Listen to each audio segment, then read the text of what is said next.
kutuondolea janga hili Bwana. Tufungue Mungu na kutuondolea janga hili kama taifa, kama kutuondolea janga hili kama jamii. Tufungue Bwana na kutuondolea janga hili, tukaishi Baba masoka Baba gandolo bosao lekarabasandara mama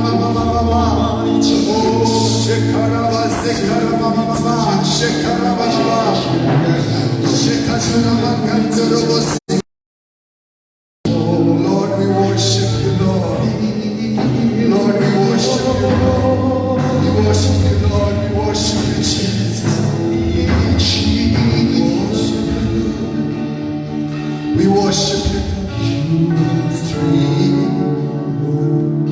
Thank you, Jesus.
Wewe tu ndiye tunatumainia.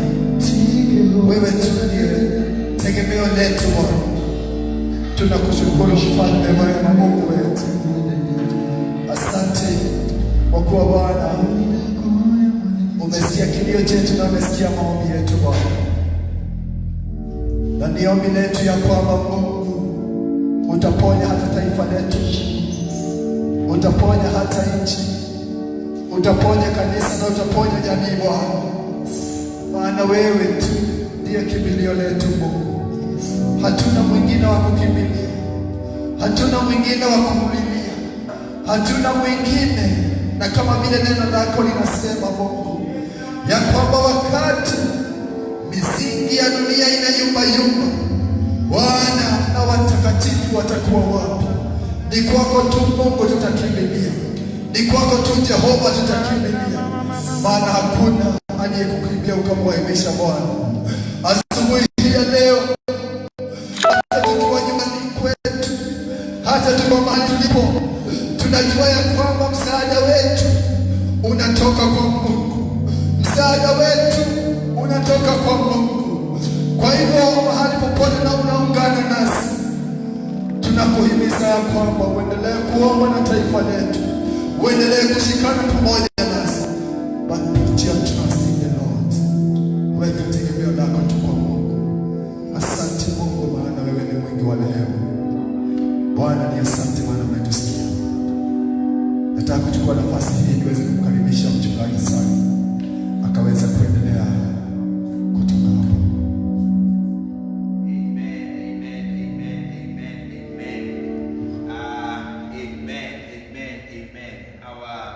Viewers back at home, I want to take this opportunity to welcome all of you. Amen, amen, amen, amen. Glory to Jesus. Glory to Jesus. Glory to Jesus. Yes, yes, yes, yes. The Lord is good. Amen, amen, amen. Thank you, Jesus. Thank you, Jesus.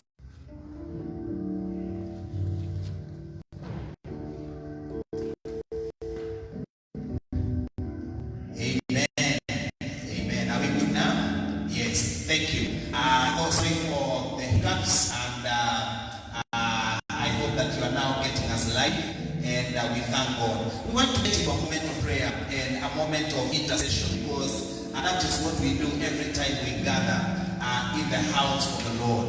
And I am convinced that in the house of God, that is where we shall find solutions. The Bible says that God has exalted this mountain. God has exalted his mountain above every other mountain, that out of this mountain there is going to be a solution to our problems. There's going to be a solution for our nation. There's going to be a solution for the church in the name of Jesus. And it is my prayer that even back at home, you also take some time and join us into a moment of intercession and prayer for the glory and honor of our God in the name of Jesus. Let me pray. Father, in the name of Jesus, I worship and give you praise. I will thank you because, Lord, you are together with us, even at a time like this, when you have exalted the mountain of your house, the mountain of the Lord, above every other mountain, that out of this mountain there is going to be a solution in the mighty name of Jesus. God, we gather upon this mountain, knowing that, Lord Almighty, you hear us and answers, and that is the confidence that we have in you, that whenever we ask anything in your name, you hear us and answers. Oh God, we worship your name, we exalt you, we magnify you, we invite your presence in this place, oh God. Stand together with us, go together with us, heal our hearts, heal our emotions, heal our bodies, heal us today in the name of Jesus. We commit this service to your hands, oh God, and Lord Almighty, we pray that you shall go ahead of us in all that we do upon this service. Bless us together. Bless my viewer back at home. Oh God, them that have lacked hope, them that, Lord Almighty, have come to an end, I pray that, Lord Almighty, your grace that is so sufficient shall be abound in their lives in the name of Jesus. We welcome your presence in this place in the name of Jesus. Hallelujah. hallelujah, hallelujah. Thank you, Jesus. Thank you, Lord. Thank you, Jesus. We love you. We give you glory.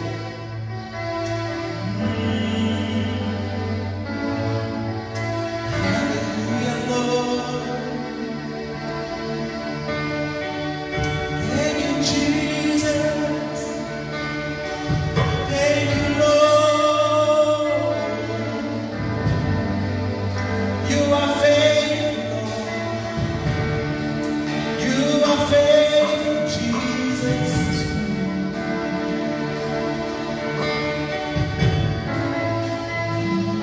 We give you glory, Lord, as we honor you. We give you glory, Lord, as we honor you.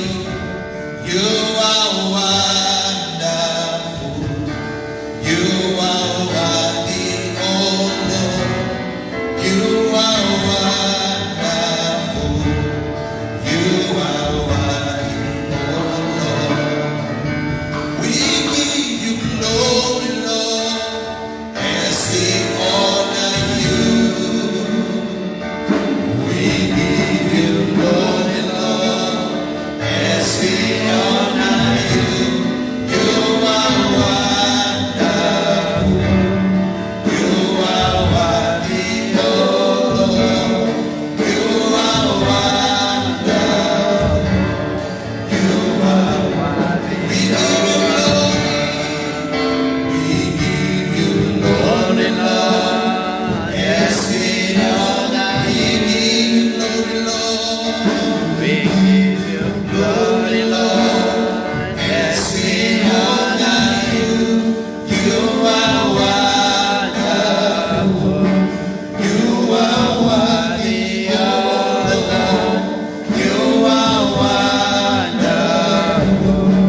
Thank you, Lord. We bless your name. We exalt you. Be glorified. Be glorified.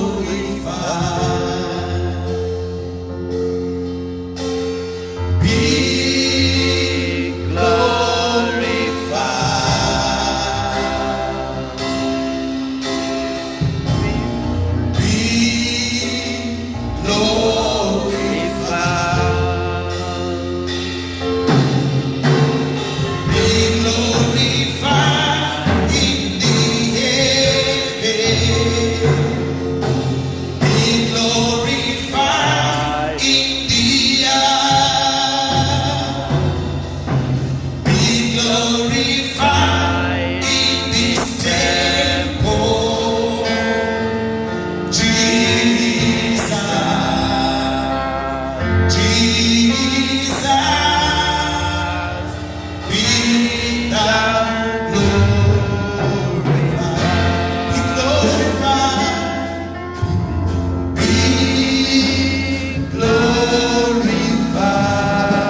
You are exalted. We exalt you in our hearts and in our minds. In the name of Jesus. In the name of Jesus. In the name of Jesus. In the name of Jesus.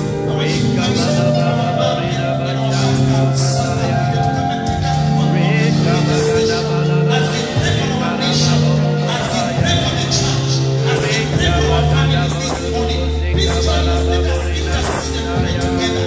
The power of every believer is vested in his ability to talk to his maker. The power of us as believers, it is vested in our abilities to talk to our Father and to our God in the name of Jesus. Please gather your family. Let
pray together as we used to. But I thank God because wherever we are, we can whisper a prayer. And this session, we are going to have time to pray to our God because our solution comes from God. I want to read a verse from the Bible that is going to lead us this morning. Then we'll have some time to see the face of the Lord. I want to read from Philippians chapter 4. Philippians chapter 4 from verse 4. The Bible says this: Rejoice in the Lord always. I will say it again, rejoice. Let your gentleness be evidence to all. The Lord is near. Do not be anxious about anything, but in everything by prayer and petition, with thanksgiving, present your requests to God. Verse 7 says, The peace of God, which transcends all understanding, will guard your heart and your minds in Christ Jesus. So this morning, the word of God is exhorting us to pray, to ask God of whatever we need, to present our request to Him, to present our desires to Him, because He cares. And so this morning, I want us to start by telling God, thank you for the far He has taken us, the far that He has taken you as an individual, the way God has taken you as a family, the way God has taken us as a country. Because if it were not for God, things would not have been the way they are. But we thank God because many things would have been worse, but God has been with us. And so far we have seen the faithfulness of God. So let us take a moment and thank God for His doing. And together with that, I want us to ask God to pray for our families. We ask God to provide for our families. We ask God for security in our families. We ask God for peace in our families. Because that is what we need in our families. So just take a minute and go before the Lord in the name of Jesus. Thank you, Jesus. Thank you, King of glory. Thank you, everlasting Redeemer, because you are our God. Thank you, God, for the Father who have taken us our God. Thank you, God, for your faithfulness. Father, we are reaching out for you, God. Things will not happen the way they have today. But we thank you for you are fighting for us. We thank you for the way that, God, you have protected us. We thank you for your great provision, our God. We thank you for the peace that you have given us today. We thank you, our Father, for your comfort words that have been in our hearts. We give you the glory. We give you the honor. We give you the praise, our God. We say that you are God Almighty. You are the everlasting Redeemer. You are the King of Kings. You are the Lord of Lords. Lord, you are the Lord of life this morning. We give you glory. We give you honor, Father. We thank you for the gift of God, for the gift of life. We thank you for what you have done to our churches. We thank you for what you have done to our families. We thank you for what you have done to us as individuals, our Father. Thank you, King of glory.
Of the church. Let us pray that God will stand with each of the members, that we shall not lose hope, but we shall stand firm in faith, in our faith. In the name of Jesus Christ, let us also remember that we pray that there will be a source of hope in our country. Even at this time when there is this pandemic, we ask God that the church will stand, that the church will have a voice, that the church will bring hope to the people of Kenya and the world. In the name of Jesus Christ. Together with that, I want us to pray for all the departments in our church. We remember the children ministry. Let us remember our youth. Let us remember the men. Let us remember the women in the church. And we ask the Lord that God will intervene in every area of their lives. We know that some are jobless at a time like this. Others may not have anything to eat. Others may be going through difficulties at this time. But we can ask the Lord, because He is able to change every situation. The Lord is able to uplift every mountain. The Lord is able to raise every valley. Just take a minute and go before the Lord. Whisper prayer before God, because it can change every situation. In the name of Jesus Christ. Dear Father, we thank you for the Church of Christ. We thank you for the Church of Kiambu. We thank you for the church in Kenya. We want to commit every member before you. We are praying, Jehovah God, that you help each one of us. The Lord God Almighty, that the church will stand. I pray, Lord, we shall not compromise.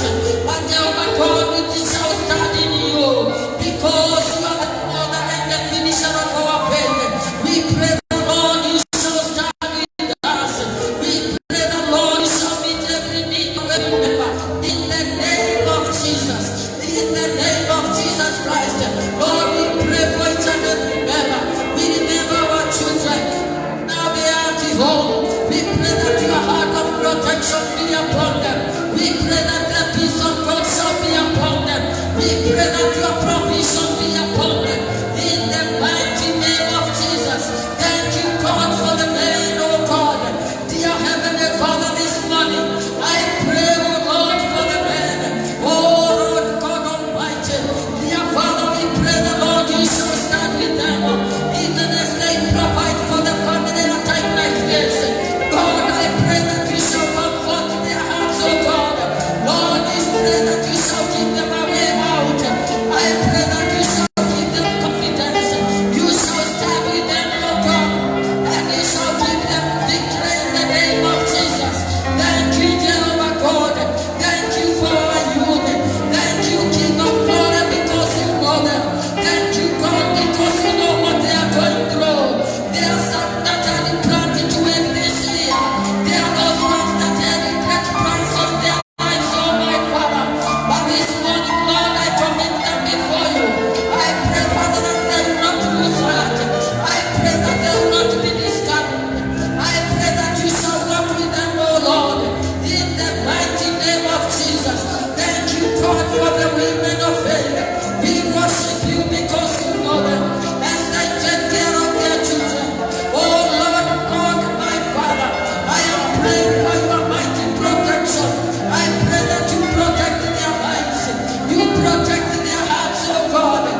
our country, that God we don't want it to come down, but we pray that God will intervene in the economy of our health, of our country.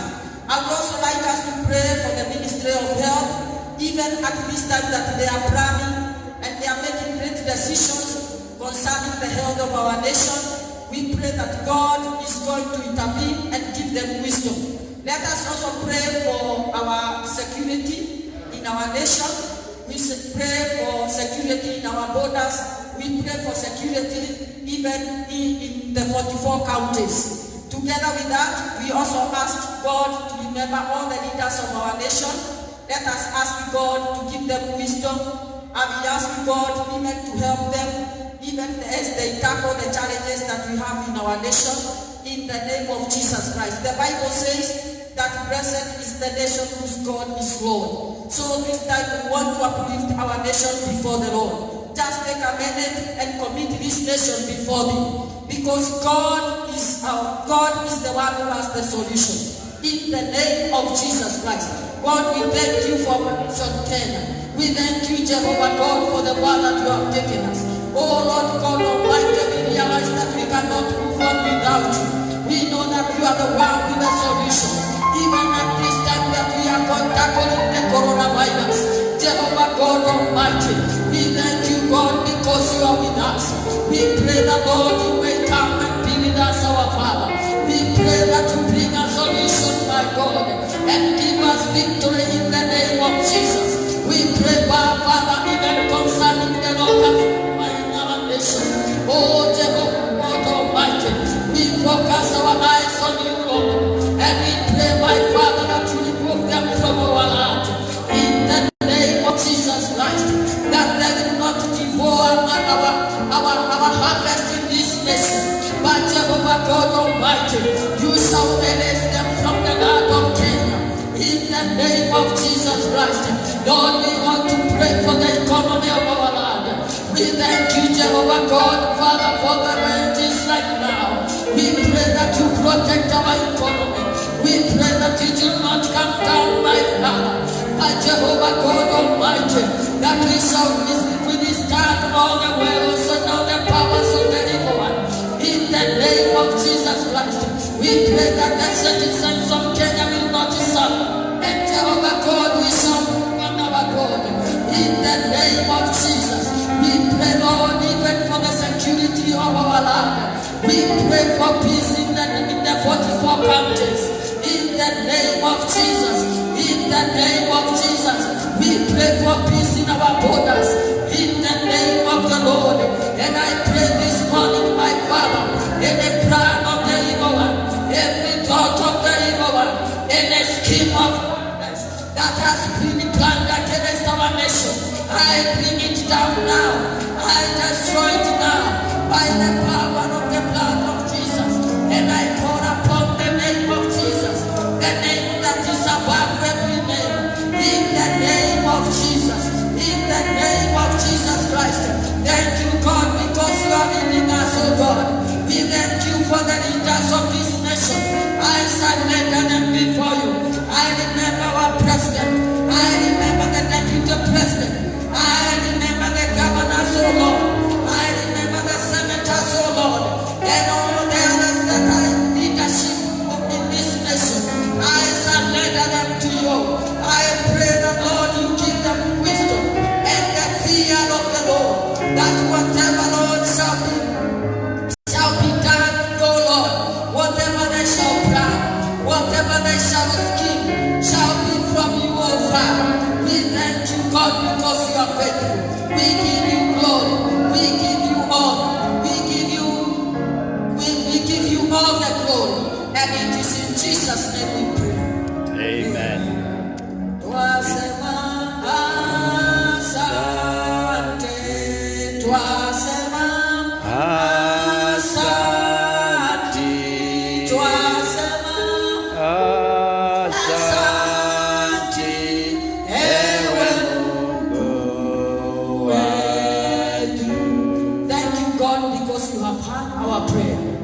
Thank You for what You are doing to our lives.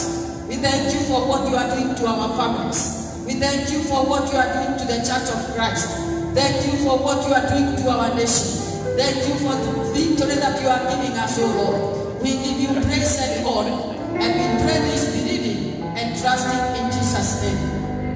Amen. We thank God for that session. Now I would like to invite Pastor Sammy to continue from there. Thank you.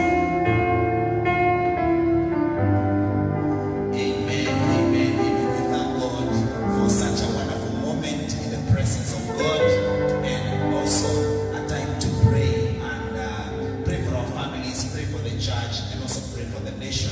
A time like this, it is my hope that you have been joining us together into that moment, and I want to welcome you again for another moment to praising our God, to praising our God. As we praise our God, we want to develop an attitude of thanksgiving, an attitude of worship, an attitude of thanksgiving to our God for what the Lord has done. Even though even though we are going through a pandemic right now, even though you are feeling as if things are not going the way you may have wanted, but at least you are alive. At least God has given you an opportunity to be alive at a time like this. We have a reason to thank God and to praise His name in the name of Jesus. Amen. Amen. Tell a friend, I want to invite you into a moment of praise as we praise the Lord and thank Him for what God has done upon our lives. In Jesus' name. Amen.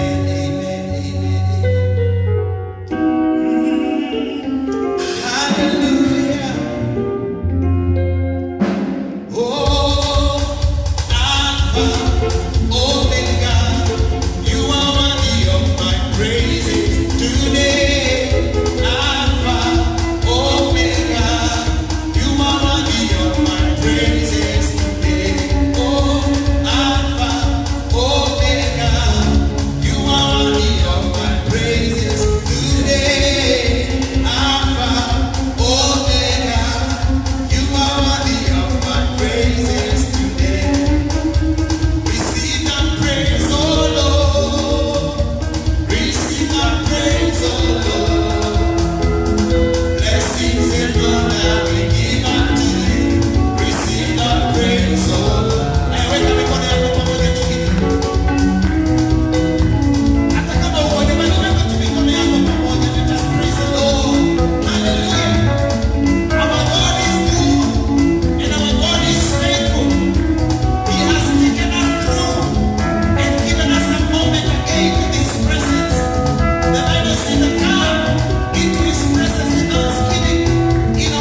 time to another wonderful moment when we want to hear the word of the Lord from the servant of God. And we are blessed in this house because we have a Father. We have a Father in this house. And we thank God for the grace that is in his life, also to minister to us the word of God. The Bible says that man shall not live by bread alone, but by every word that proceeded out of the mouth of God. And this morning, I want to invite you to another wonderful moment when we shall digest and feed our spirit by the word of God through his servant in the name of Jesus. Let us pray and invite our bishop in the name of Jesus. Father, we thank you for your servant as he stands to minister your word, oh God. We pray that you shall speak to us in a language and in a voice we can understand.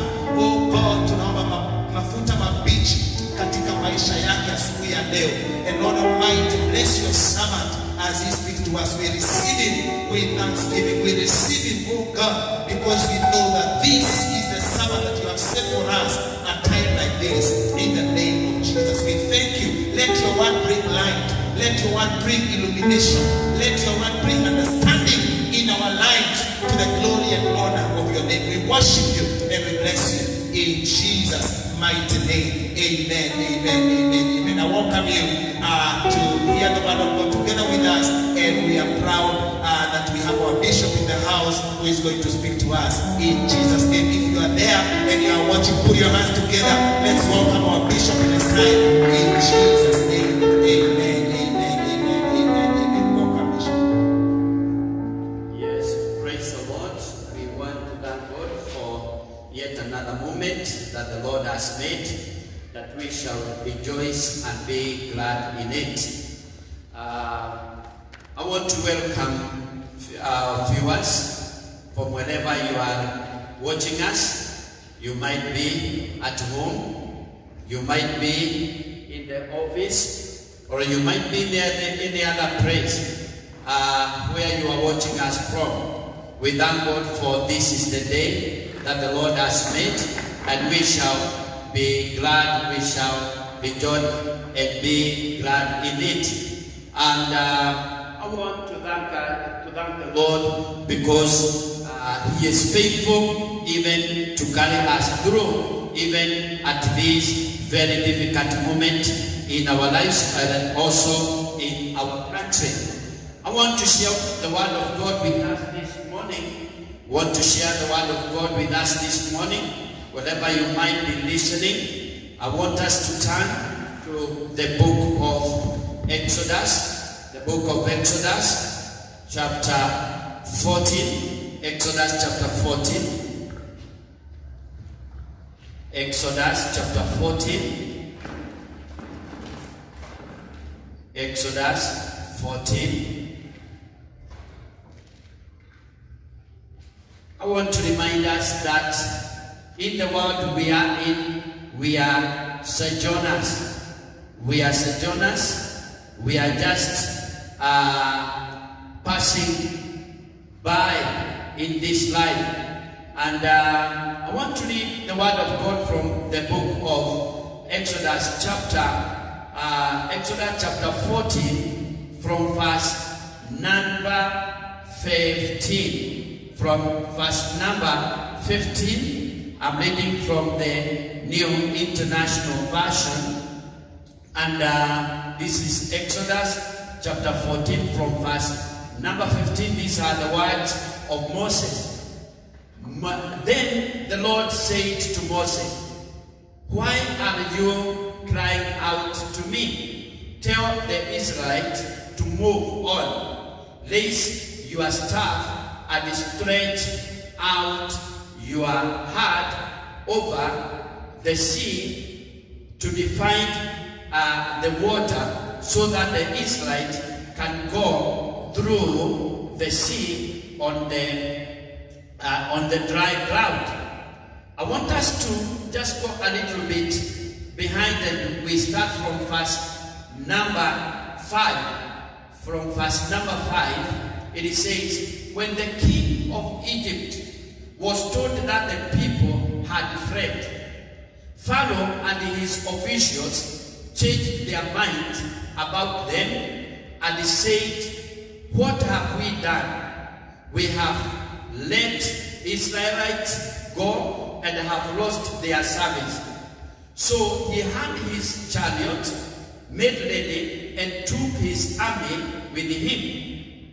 He took 600 of the best chariots along with him, all the other chariots of Egypt, with the officers over all of them. The Lord hardened the heart of Pharaoh, king of Egypt, so that he pursued the Israelites who were marching out boldly. The Egyptians, all Pharaoh's houses and chariots, horsemen and troops, pursued the Israelites and overtook them as they camped by the sea near Pihahirodi opposite Baal-Zephon. As Pharaoh approached the Israelites, looked up, and there were the Egyptians marching. There were the Egyptians marching after them, and they were terrified and cried out to the Lord. They said to Moses, was it because there was no grapes in Egypt that you brought us to the desert to die? What have you done to us by bringing us out of Egypt? Didn't we say to you in Egypt, leave us alone and let us serve the Egyptians? It would have been better for us to serve the Egyptians than to die in the desert. Then Moses answered the people, do not be afraid, stand firm, and you will see the deliverance the Lord will bring you today. The Egyptians you see today, you will never see them again. Ningetaka tuombe katika jina la Yesu. Baba, katika jina la Yesu, unajua mahali tunapitia katika nchi yetu na ulimwengu kwa jumla. Wakati huu tumeandamwa na maradhi haya ya coronavirus, na hata imetufanya ya kwamba hatuwezi kufanya biashara zetu kama vile tulivyozoea, hatuwezi kuingia kanisa kama vile tulivyozoea, hatuwezi kuenenda kama vile tulivyozoea, na hata kutangamana kama vile tumezoea. Na jambo hili Bwana, unajua ya kwamba limetuweka hofu, na tumehofia hata maisha yetu, maisha ya jamii zetu, maisha ya economy ya nchi zetu, na hata maisha ya economy hata ya watoto wetu na jamii. Na kwa hivyo Bwana, wakati huu unajua taharuki iliyoko katika ulimwengu, na sasa hivi Bwana, tuaja mbele zako tukikushukuru kwa sababu wewe ni pamoja nasi. Asubuhi ya leo Bwana, ninapomega mkate wa neno lako, naomba ya kwamba ukawafikie watu wako ili waweze kukutegemea hata zaidi. Asante Bwana, kwa sababu unatujua kila mmoja mahali ako na mambo yale anayoyapitia. Asante Bwana, kwa sababu utatuweka nguvu za kuendelea, na ni katika jina la Yesu aliye Bwana na mwombezi wetu. Amen. Today I want to share with us the word of God, and the title of the message that I want to share with us is coming from that verse number 13, where Moses answered the children of Israel, and he told them, do not be afraid, stand firm, and you will see the deliverance the Lord will bring you today. Today, as we know, tumeandamwa kama vile tunasema na maradhi haya ya coronavirus, na kila mmoja wetu anaogopa, na kuna hofu nyingi tunapokaa katika nyumbani mwetu, tunapoenda kununua chakula huko mitaani, tunapoingia kwa supermarket. Kuna woga mwingi sana hata tukipatwa na jambo na tunasikia ya kwamba tungetaka kumuona daktari, hata imefika mahali ya kwamba hata kwenda hospitalini tunaogopa, kwa sababu hatujui tutakutana na nani aliyekwenda hospitalini. Kila mtu anamuogopa mwingine. Hata katika manyumbani mwetu tunaogopana. Mke anamuogopa mume wakati anatoka nje, na hata watoto wanaogopa wazazi wakati anaenda katika shughuli. Unakuta ya kwamba kuna uoga ulio mwingi katika maishani kwa sababu ya jambo hili, ya janga hili limetupata. Na jambo hili si jambo geni, ni jambo lilipatikana na wana wa Israeli baada ya kuona ushindi uliokuwa mkubwa. Tunajua ya kwamba Waisraeli walikaa miaka mingi katika nchi ya kigeni wakiwa ni kama mateka, na kama vile tunaona ya kwamba walikuwa wakitumikia wana wa Misri ama wa Misri, na kwa hivyo walikuwa mateka na walikuwa wamefungwa, na hawakuwa na uhuru wao. Lakini ukafika mahali ya kwamba Mungu akawatumia Musa ili akawatoe katika utumwa. Na ukisoma vizuri hapo nyuma utaona ya kwamba Mungu akaja na nguvu nyingi akawatoa katika utumwa, na hata Wamisri walipokataa kuwaachilia, Mungu akaleta janga nyingi, na hizo ndizo tunaita the 10 plagues. Zile zilimfanya mfalme wa Misri mpaka akakubali wana wa Israeli waweze kuondoka, na alipoondoka akawaachilia. Biblia inasema ya kwamba Mungu alifanya moyo wa mfalme wa Misri ukawa mgumu tena, na akaona ya kwamba jambo alilolifanya halikuwa limestahili. Na hapo ndipo tunaona ya kwamba akatayarisha majeshi wake na akaanza kuwaandama na kukimbizana na wana wa Israeli mpaka huko jangwani. Na tunaona ya kwamba alikimbia sana, na kwa sababu alikuwa na jeshi kubwa, akawa kana kwamba amewazingira. Na wana wa Israeli, njia ile walipitia ilikuwa ndefu, na lazima wangepitia kwenye ziwa ama kwenye maji ama kwa bahari.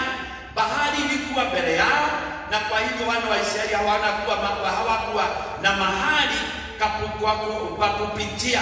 Nyuma yao waliona jeshi kubwa la Misri, na kwa hivyo waliona ya kwamba maisha yao yamefika mwisho. Na Biblia inatuonyesha ya kwamba wakaanza kujuta kwa nini walitoka kule Misri, na wale walikuwa na imani ndogo wakaanza kumtusi na kumtupia maneno makali Musa, na kumuuliza, kwa nini wewe ulitutoa kule Misri? Si Misri kulikuwa na mahali pa kusikwa? Mpaka wakaanza kutamani makaburi ya Misri, kwa sababu alisema Misri kulikuwa na makaburi, na wakaona ya kwamba afadhali hawangetoka Misri, kwa sababu sasa watakuja kufia huko jangwani. Na wakawa ya kwamba wameikiwa na uoga mwingi sana, na wakawa wamefika mwisho wao. Lakini wakiwa na kiongozi wao Musa akasimama hapo akawaambia, do not be afraid, msiogope, simameni imara na mtauona ukombozi wake Bwana. Na siku ya leo ni kama hata sisi katika ulimwengu tumeandamwa na tunafika mahali ni kama tumewekwa kwa kona fulani na maradhi tunayoyaona, na sio maradhi tu, tunajua maisha yamekuwa magumu katika maisha yetu. Na hata maisha haya, hata kabla ya maradhi haya kufika, pengine mtazamaji wangu, wewe ulikuwa umefika mwisho wako, na kuna mambo mengi yale yanatufikisha mwisho. Wakati mwingine ni hata ni maradhi mengine. Unaweza kuwa wewe katika maisha yako una shida, umekuwa ukipitia jangwa fulani, pengine ni kwa sababu ya afya yako, pengine ni kwa sababu biashara yako haifanyi vizuri, pengine hata ni jamii yako ama familia yako ulianza kwa njia nzuri, imefika mahali ni kana kwamba mumefika mahali, mumefika jangwani mkiwa na mke wako na mume wako na watoto wako, na ni kana kwamba hamwezi kuona tumaini mbele, hamuna tumaini nyuma, kwa sababu mumeandamwa na mambo na shida nyingi. Lakini asubuhi ya leo Bwana wetu anatuambia ya kwamba simama imara na utaona mkono wa Mungu ukija kukuokoa. Kuna mambo kadha yale yanafanya nguvu zetu ziishe. Jambo moja linalotufanya nguvu zetu ziishe ni kitu kinaitwa uoga. Utakapofika katika jangwa kama lile lilofika wana wa Israeli, wanaona wanadamu wana majeshi, uoga unaingia, ukiona ya kwamba wewe sasa mwisho wako umefika. Na uoga huu unafika katika maisha yetu kwa njia nyingi, na unaona ya kwamba sasa sina chakula, sasa sina sijui kesho itakuwa namna gani, na unaanza kufikiri kesho itakuwa namna gani, and you so much fear about the future, and you become a captive of fear. Instead of charting the way forward, you start relating that even you are born, and there is a time can come, and you start even cursing the day you are born. Like one servant of God in the Bible, when he suffered, and he's called Job, he suffered so much with the sickness, and he came to a time that he told God to kill him, and he felt like he was coming to the end of himself. Na mtu anafika mwisho wake, unaanza kulaani siku ile uliyosaliwa, na ni wakati Mungu anatupatia tunasahau ya kwamba Mungu yule alikuwa pamoja nasi pale mbeleni, yeye ndiye atakuwa nasi. Kwa hivyo uoga unatuingia, na uoga huu ndio ulifikia mtu wa Mungu anayeitwa Elijah, the man of God. Wakati Mungu alimtumia akaua wale manabii wabaya wa Baali, na akatenda miujiza mikubwa, akafika mahali akaambia ya kwamba atauliwa na Jezebeli. Alisahau yule Mungu alikuwa naye, yeye ndiye anaweza hata kumuokoa katika mikono ya Jezebeli. Na yeye akakimbilia maisha yake, akapika jangwani, na akafika kwenye mti fulani, na akaanza kumwambia Mungu niue.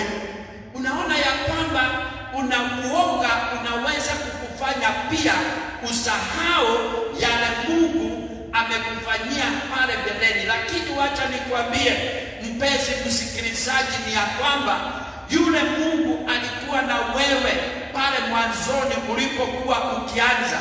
Yeye ndiye hapo leo na atakuwa kesho. The Bible says he's the same yesterday, today and forever, and he changes not. The Lord who was with us in our country Kenya when our forefathers were fighting for independence, and he delivered us from the hands of the colonialists, and he has provided for us for the last more than 50 years. He is the same God who is going to carry us through. Katika nchi hii yetu ya Kenya, kuna wakati mwingi tumeingia katika majanga mengi, hata kumekuwa na vita na Mungu ametuokoa na vita hizo. Kumekuwa na njaa na Mungu ametuokoa na njaa hizo. Kuna wakati hata tunaogopa sana mambo ya siasa na tunaomba na Mungu anakuja na anatuokoa na siasa baya. Na ninataka kusema hata wa leo, Bwana yuko kwa kiti chake na anatuokoa kwa janga hili tunaliona katika ulimwengu, na katika jina la Yesu.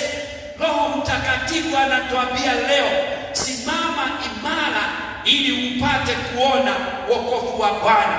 So I'm encouraging us, and I would encourage you, even in your praise, wherever you are watching, it is important for you to stand firm. And I want you to start confessing and say, I will stand firm and I will see the deliverance the Lord will bring to me today. And I like having this kind of declaration, and I want you to declare, and you say after me, I will stand firm. I will not be afraid. I will see the deliverance the Lord will bring to me today. It is important, even you encourage yourself and encourage your family and tell them, stand firm, and you will see the deliverance the Lord will bring you today. Stand firm, my listener. It is important for you to stand firm, for the Lord is going to bring deliverance to us. And the problem that we are seeing today, the diseases that we are seeing today, the desperation that we have today, the Lord is coming to bring it to an end. It is not going to be long. The Lord is coming to deliver us. Praise the Lord. Yes, I'm seeing you say amen in the name of the Lord, because there is deliverance. There is a conviction in my heart that the Lord is delivering somebody today. It is important even for you to speak to your body. If you are sick and you are on your sick bed and you are listening to me, tell yourself and speak to that disease. You can hold your chest and you will say, I will stand firm and I will see the deliverance of the Lord. And the soldier, the people that are this army that is pursuing you will be past tense in the name of Jesus. The problems that you are going through will be past tense in the name of the Lord. Now, kwa hivyo, the Lord will fight for you. All that you need to do is to stand still. Praise the Lord. You remember, I love this man of God called Moses. When he encouraged the children of Israel, it doesn't mean that he was not afraid himself. He was actually feeling it. But he encouraged the children of Israel and told them, stand firm. Do not be afraid. Then he went before the Lord and he cried unto the Lord. If you look at the Bible, look at verse number 14. We can continue, look at number 14. The Lord will fight for you. You need only to be still. In verse number 15, then the Lord said to Moses, why are you crying out to me? Why are you crying out to me? According to me, the way I see it, when Moses encouraged the children of Israel, he also went somewhere and started crying to the Lord. He was also feeling bothered by the soldiers that were pursuing them, the chariots of Egypt that was pursuing them. Probably you are the head of the family. Wewe ndiye mama nyumbani, wewe ni mzee nyumbani, na watu hata wana taharuki na wanaogopa. Lakini wewe unaweza kusimama kama kuhani katika nyumba yako na uambie watu wako ya kwamba msiogope, lakini simama imara. Bwana asifiwe. Inaweza kuwa ni mbaya sana wewe kama ukiwa kiongozi wewe uwapi watu tumaini. Na ningetaka kusema ya kwamba ni vizuri kuwapa watu tumaini na kuambia ya kwamba kutakuwa mema katika jina la Yesu. Na nashukuru Mungu kwa sababu serikali yetu inafanya kazi usiku na mchana, na wanajitahidi kuona ya kwamba wanapigana na ugonjwa huu. Na kweli kulingana na mambo yale tunaona, tunakuwa na tumaini ya kwamba ugonjwa huu utashindwa katika jina la Yesu. Na kwa hivyo viongozi wetu, they are very sure, taking all the precautions, that we are going to overcome. We are not going to be victims, but we shall be victors in the name of the Lord.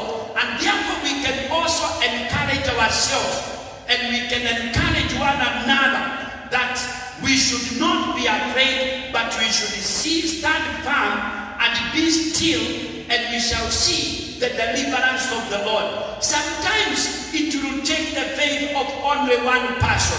Praise the Lord. And I want you to say, I am the person.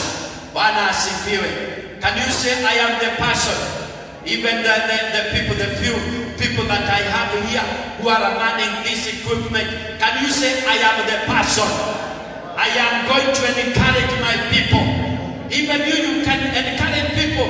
It took one person, Moses, to encourage the Israelites and to tell them, do not be afraid. Probably it will take the courage of one person who is able to believe in God.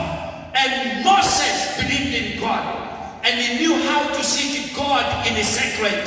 And he went and cried unto the Lord, and he told him, we are about to be swallowed by these people. What shall we do? But the Lord told him, don't you be afraid. There is something that you can do. Be still, and you shall see my deliverance. I want to say, our deliverance is with us. The Lord is doing something with us. And what the Lord told Moses, the Lord said to Moses, why are you crying out? Tell the Israelites to move on. Raise your staff and stretch out your hand over the sea and divide the water. I want to say the waters of coronavirus is being divided in the name of the Lord. And we shall move on. Hallelujah. Say, we shall move on. We shall move on. We shall move on. We shall not be swallowed by problems in the wilderness, because the Lord has a solution. In the name of the Lord, we are coming out of this, and we shall come out of this victorious, because the Lord is on our side. And I want to declare and say, he who is for us is greater than the one that is in the world. He who is on our side is greater than the problems and the diseases of life. He who is on our side is greater than what we are going through today. In the name of the Lord, it will only be for a short time, and therefore I want to declare and decree, it is too soon for us to give up, for the Lord is with us. Therefore, do not lose your confidence. Do not lose your confidence. I want to finish with a text in the New Testament.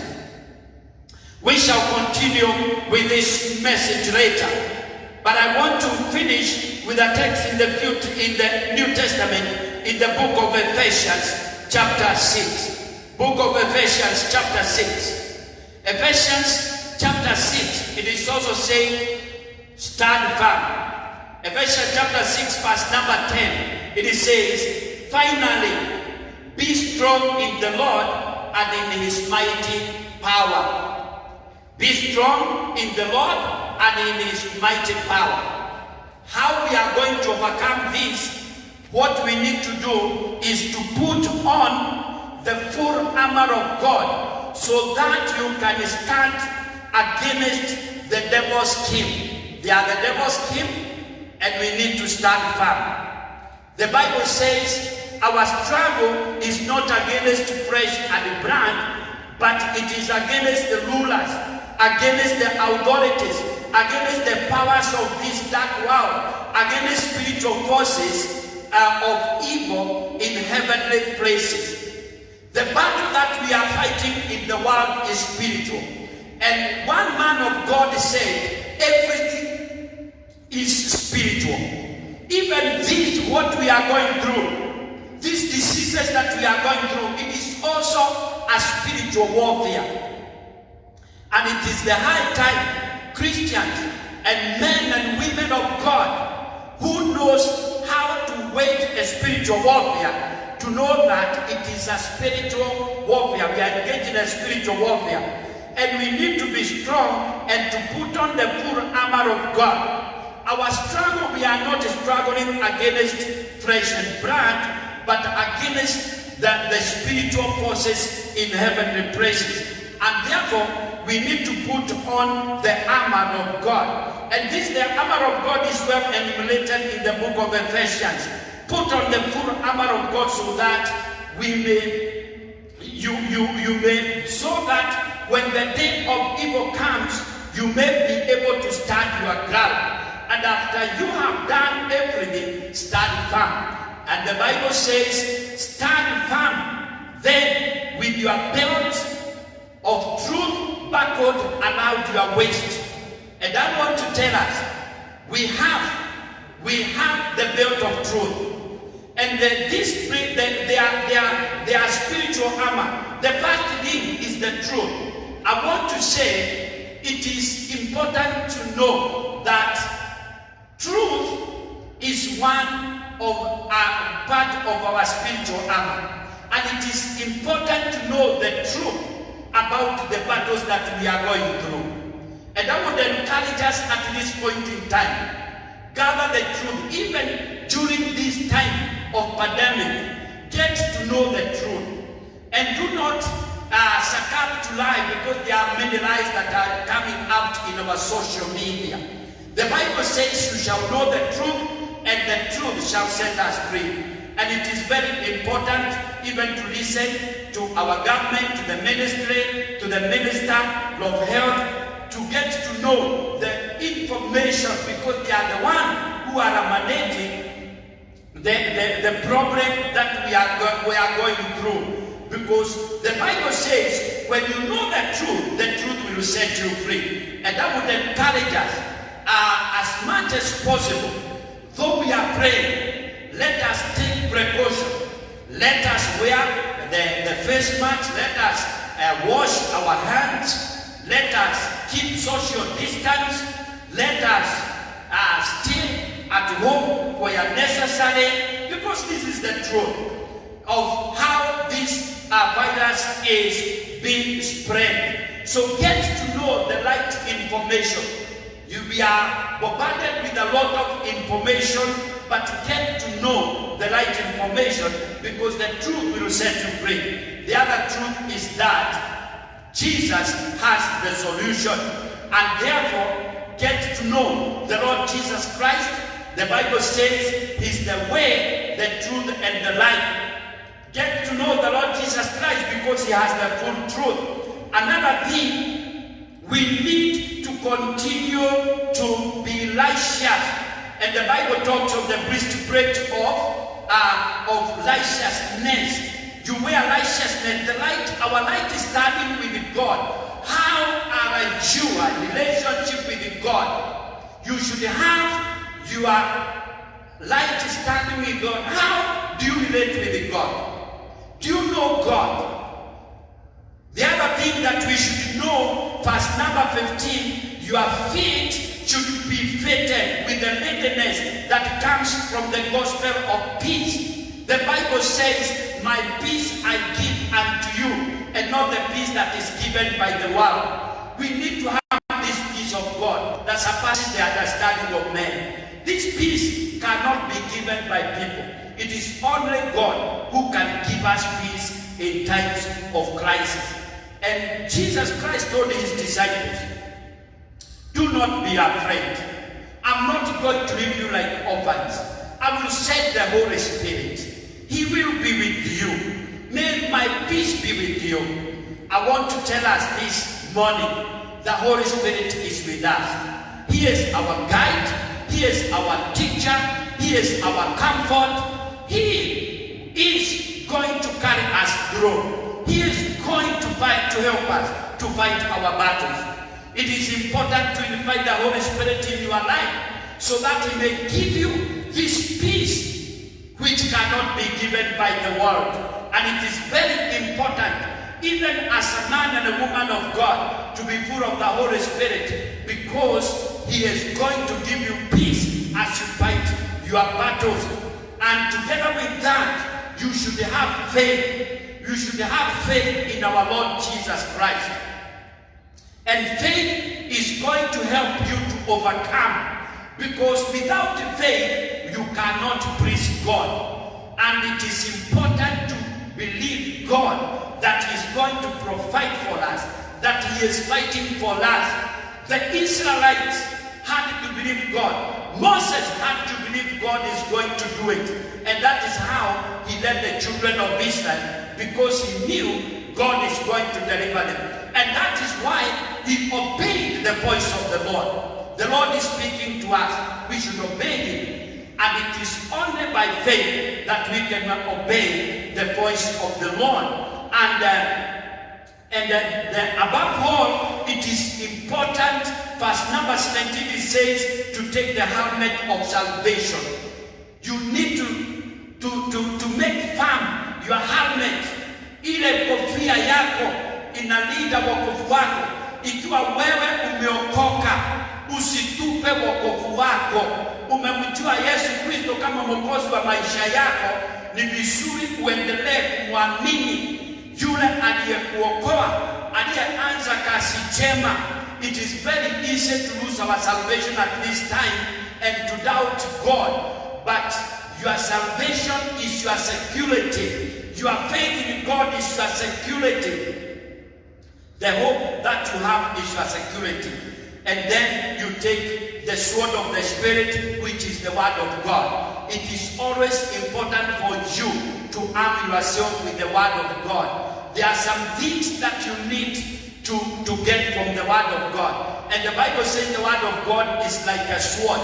You should speak to the devil through the word of God. You should pray the word of God. You should sing the word of God. You should speak to one another the word of God. We encourage one another with the psalms, as the Bible says, the word of God. And lastly, to pray in the Spirit.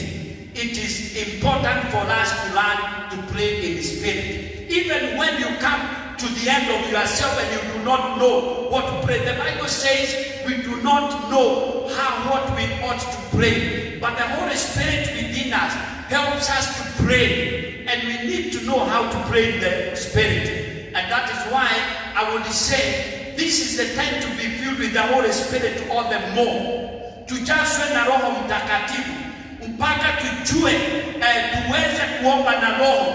Ikiwa wewe unaweza kuomba na dini, you pray in tongues, it is the high time to be full of the Holy Spirit. And it is important even to ask for another Pentecost in your life, so that you can pray. When you come to the end of yourself, you pray in the Spirit. And the Lord is going to fight for you. Therefore, when we pray in the Spirit, we shall be able to pray for one another. We shall be able to pray for our government. We shall be able to pray for our families. We shall be able to pray for our economy. We shall pray out. We shall pray off this coronavirus in the name of Jesus. Therefore, the battle is not ours. The battle is the Lord. And the Lord is coming to deliver us. In the name of Jesus. Be encouraged.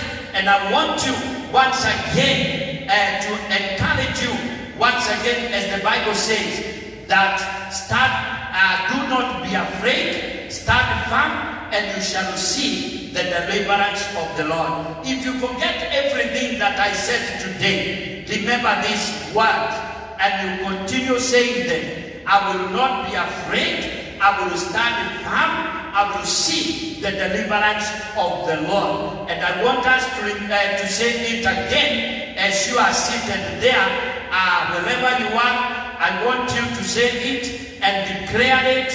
I will not be afraid. I will stand firm. I will see the deliverance of the Lord. Say it again. I will not be afraid. I will stand firm. I will see the deliverance of the Lord. Yes, you can tell your children, don't be afraid. Stand firm and you will see the deliverance of the Lord in the name of Jesus. I want to pray with you because the Lord is doing something in your life today. In the name of Jesus. Let's bow down and we pray in the name of Jesus. Father, I thank you because you know and you understand us. You understand what you are going through. You understand our fears, our discouragement, our anxiety, and you understand our cares. And it is you who have said that we should cast our cares upon you, for you care for us. This morning or afternoon, I pray that you will help us not to be afraid. Help us to stand still so that we can see the deliverance of the Lord. I'm praying for that family that is full of fear. I'm praying for that man that is full of fear. I'm praying for that lady that is full of fear. I'm praying for that person that is on the hospital bed. Hajui ni nini when he doesn't know when he will come out of that situation. But the Lord, you are telling us you are fighting for us. The battle is not ours, the battle is the Lord. And therefore I pray that in the name of Jesus, I send your word so that it may heal them in the name of Jesus. Touch their chest now.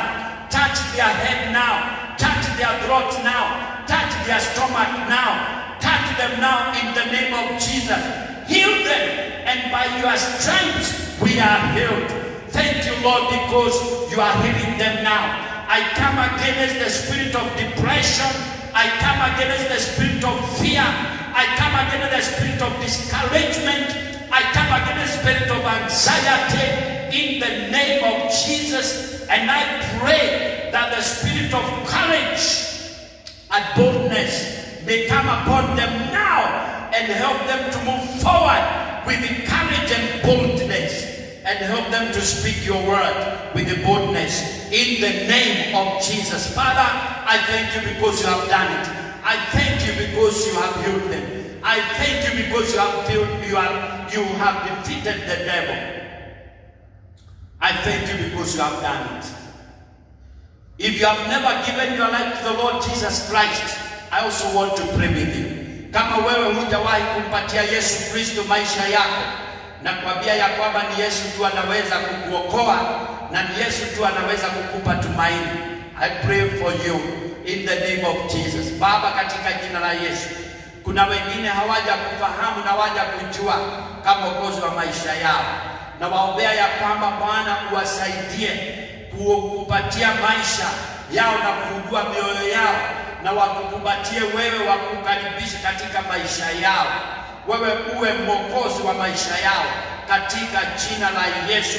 I'm praying for them as they receive the Lord Jesus Christ now. Start anew with them in the name of Jesus. Thank you, Lord, because you have done it. Thank you because you have forgiven them their sins. Thank you because you have erased their names in the book of condemnation, and you have written their name in the book of life. In the name of Jesus. Thank you because now they are new creatures. Thank you, Lord, because you have done it. For I pray this, believing in the name of our Lord and Savior, Jesus Christ. Amen. God bless you. God bless you for listening to me this afternoon. We are coming from the Full Gospel Churches of Kenya, Kiambu, and we shall continue to come to you through our platform in the Facebook. You can always log in, Full Gospel Churches of Kenya, FGCK, Kiambu Worship Center, and you can always follow us there. we shall be sending the word of encouragement to you and praying with you. And may God bless you as you stand firm to see the deliverance of the Lord. Thank you. May God bless you. Let me ask Pastor Sammy to come and conclude for us. May God bless us all in Jesus' name.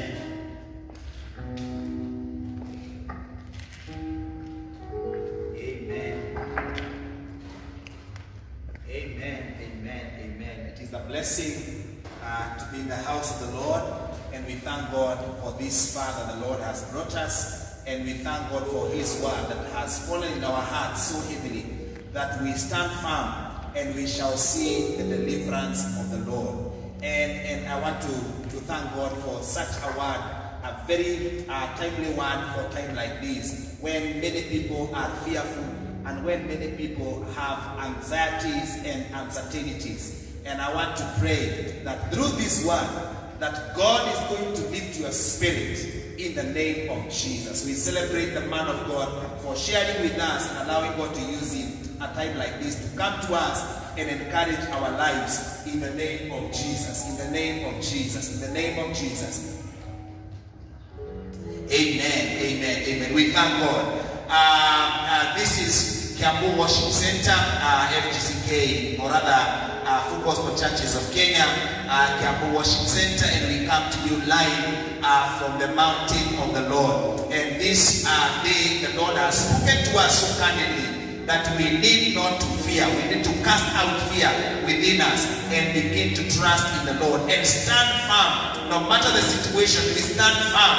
And God has assured us that we are going to see His hand in our lives, in our families, in our businesses, in our nation, in the church. That God is going to show His hand strong upon our lives in the name of Jesus. It is my hope that you have been blessed and God has spoken to your spirit and has elevated you. We are also going to have our second service after this. And we are going to have a moment of worshiping and praising God and also hearing the word of God again and again and again. The Bible says that faith comes by hearing and hearing by the word of God. As you continue to hear the word of God, faith is building in your heart. Faith is building in your life. And whatever mountain that you are facing shall be a thing of the past in the name of Jesus. Amen. I want us to give you an opportunity to be blessed. An opportunity to be blessed. And we have always said upon this altar that a time for giving is a time to be blessed.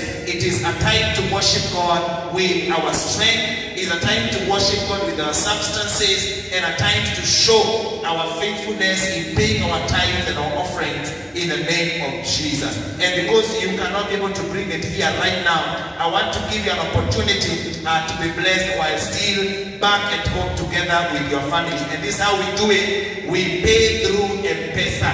We give our tithes and our offerings through M-Pesa. We thank God for technology that this technology has also helped us to become a blessing and also to tap the blessings in the name of Jesus. Go to your M-Pesa, to your M-Pesa paybill option, paybill number.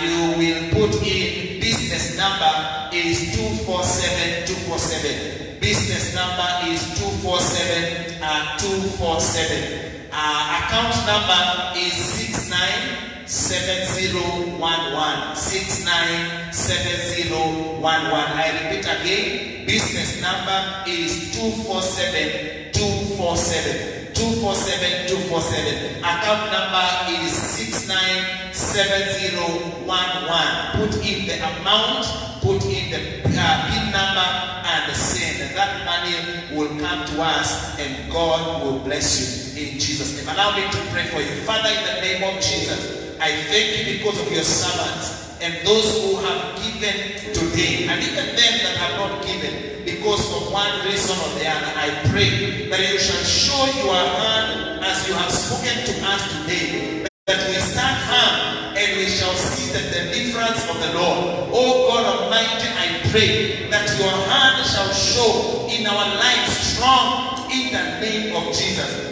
I thank you, Lord, because this is another opportunity that you have given us to be blessed. I pray for my viewer back at home. Oh God Almighty, them that are facing mountains, them that are facing valleys, them that are facing storms in their lives, oh God, I pray that through your word, oh God, that your word, Jehovah God, shall become flesh upon their lives, Jehovah God Almighty, that you shall deliver them from every mountain, you shall deliver them from every flood, you shall deliver them from every situation in the name of Jesus. Show yourself strong upon them that need healing. Show yourself strong upon them that are waiting upon you. Show yourself strong, oh God Almighty, upon them that are so desperate for your deliverance. Show yourself strong this morning in the name of Jesus. We worship you and we bless your name, for it is done upon us in Jesus' mighty name. Amen, amen, amen, amen. God bless you, God bless you, God bless you, God bless you. Those who are with us here will bring their sacrifices upon